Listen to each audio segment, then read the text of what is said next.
Welcome. I know for many of you, just clicking on this video wasn't easy. You might be confused, maybe you're exhausted, maybe you're wondering if you're the problem, or maybe you have finally left that narcissistic relationship, but some way you still don't feel free. If that's you, I want you to know something.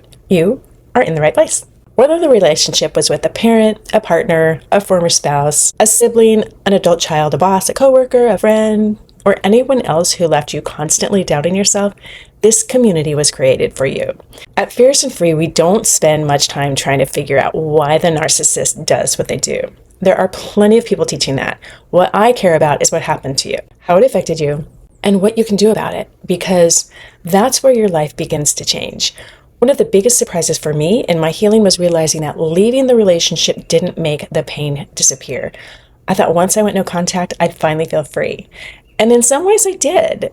There was some relief, there was some peace, but there was something I wasn't expecting. I still questioned myself. I still second-guessed my decisions. I still worried about what everybody else thought. The relationship had ended, but I was wrong. The wounds stayed. Maybe you've experienced that too. Maybe you have noticed that what happened in one relationship somehow shows up in another. It shows up in your parenting, your friendships, your marriage, your career, your health, your confidence, and even the smallest decisions that you make every day. That's why I believe recovery isn't just about getting away from unhealthy people. I think it's about coming back to yourself. It's about rebuilding the self-trust that manipulation slowly took away. Today, I want to talk about something I believe changes everything once we fully understand it. I truly believe the greatest wound left by narcissistic relationships isn't the relationship itself. It's the loss of self-trust.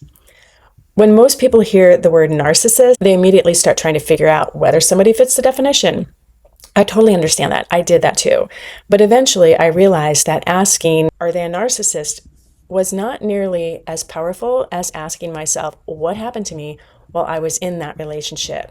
Because regardless of the label, if you spent years questioning yourself, walking on eggshells, explaining yourself, apologizing for things you didn't do, and feeling like you're never enough, something happened to you, and that's what deserves your attention. Most narcissist or manipulative relationships don't begin with obvious abuse. Most begin with hope.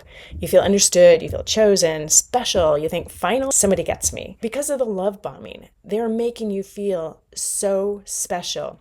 But this is why good, intelligent, empathetic, caring people stay.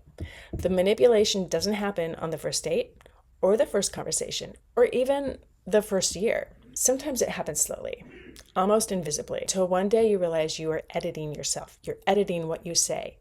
You stop saying what you really think. You become afraid of upsetting somebody. You explain every decision. You apologize constantly. You work harder and harder, hoping that if you're just a little more patient, a little more loving, or a little more understanding, things will go back to the way they used to be. I know that because I myself lived it. For years, I tried to convince my siblings that I wasn't the person my mother said I was. I honestly believed that if I could just show enough evidence, enough truth, they would finally see the real me. So I remember one day bringing clear proof that one of the accusations against me was completely false. I wasn't trying to win an argument. I simply wanted them to know me. They looked at it and dismissed it. They told me I must have made it up. I remember driving home that day, just crying, tears running all over my face. Something inside me finally understood. It was never about the truth. If believing me meant questioning the narcissist, they were not willing to do that. As heartbreaking as that moment was, it also became one of the most freeing moments in my life because I stopped trying to convince people who had already decided what they wanted to believe. That lesson changed me, and little by little, you disappear. People also ask me, why didn't I leave? Or why did I keep going back? The answer is deeper than love. If manipulation was normal in your family or relationship, if love had to be earned, if chaos felt familiar, if you learned to ignore your own needs to keep everybody else comfortable, then your nervous system learned that uncertainty felt like home. We don't always return to what's healthy. And frankly, most often we return to what's familiar. When I finally went no contact with the people I could no longer trust, I thought that was the finish line. I thought now I'll finally be okay.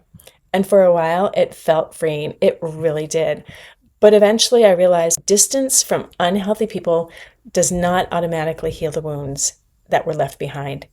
And if I wanted to become the woman I knew was underneath all the manipulation, if I wanted to trust myself again, if I wanted healthy relationships, meaningful work, peace, and joy, I had to do the deeper work. I had to heal the wounds, not just leave the people. That's why I spend so much time talking about recovery, because that's where our lives begin to change. One question I encourage people to ask is this: how do I consistently feel after spending time with this person? Not do they love me? Not are they a narcissist? Simply, how do I feel? Do I feel peaceful? Do I feel safe, accepted? Or do I leave feeling anxious, confused, drained? I have to explain myself. Our nervous systems often recognize what's happening long before our minds are ready to accept it. And here's the beautiful news. Recovery is absolutely possible. The goal isn't becoming an expert at spotting the narcissist. The goal is becoming somebody who trusts themselves again. Somebody who believes their intuition, honors their boundaries, and protects their peace without guilt. Y'all, that is freedom. Healthy relationships don't require you to abandon yourself. They don't require you to earn kindness. They do not require constant confusion. Healthy relationships feel respectful, safe, and consistent. And while that might feel unfamiliar at first, eventually it begins to feel like home. So before I end, I'd like to leave you with this one question. Ask yourself, where in my life have I stopped trusting myself? Not because you're broken, not because somewhere along the way somebody taught you not to. The wonderful thing is this: self-trust can be rebuilt. One boundary, one decision, and one moment of believing in yourself at a time. If this video encouraged you, I would love for you to subscribe to the channel. Every week we talk about recovering from narcissistic and manipulative relationships and rebuilding the self-trust those relationships took away from us. And if you're wondering where to begin your healing journey, I've created a free 7-day healing series. Every day for 1 week, I send you one simple lesson to help you untangle the confusion, understand what happened to you, and begin trusting yourself again. You'll find the link in the description below. Thank you for spending this time with me today. Take good care of yourself. And please remember, you are not becoming somebody new. You're becoming the person you were before somebody convinced you not to trust yourself.